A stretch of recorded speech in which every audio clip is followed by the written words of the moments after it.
মানবিক করিডোর নিয়ে কারোর সঙ্গে কোনো কথা হয়নি, হবেও না বলে জানিয়েছেন অন্তর্বর্তী সরকারের জাতীয় নিরাপত্তা উপদেষ্টা খলিলুর রহমান।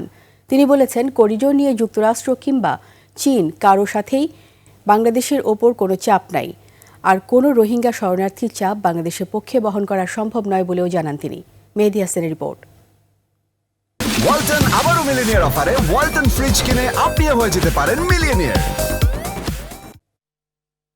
অন্তর্বর্তী সরকার মিয়ানমারের রাখাইন অঞ্চলের জন্য করিডোর দিয়েছে, এমন আলোচনা যখন তুঙ্গে, তখন জাতীয় নিরাপত্তা উপদেষ্টার এই সংবাদ সম্মেলন।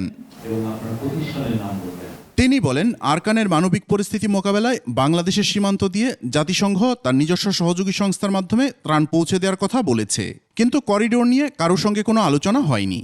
মায়ানমারে জাতিসংঘের সাহায্য নিয়ে বাংলাদেশে একটা করিডোর দেওয়ার কথা যে গুজবটা উঠেছে, আমি দ্ব্যর্থহীনভাবে বলে দিচ্ছি, করিডোর নিয়ে আমাদের সঙ্গে কারো কোনো কথা হয় নাই।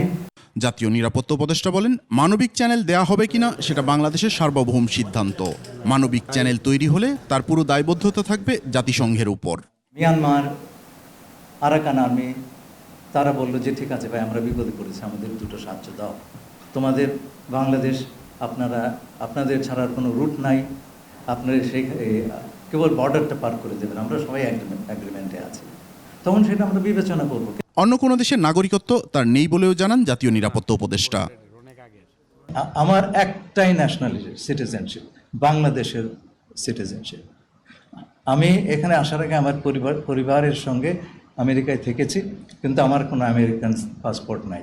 রাখাইনের 90% ভূখণ্ডের নিয়ন্ত্রণে থাকা আরাকান আর্মিও রোহিঙ্গাদের প্রত্যাবাসনের ব্যাপারে একমত।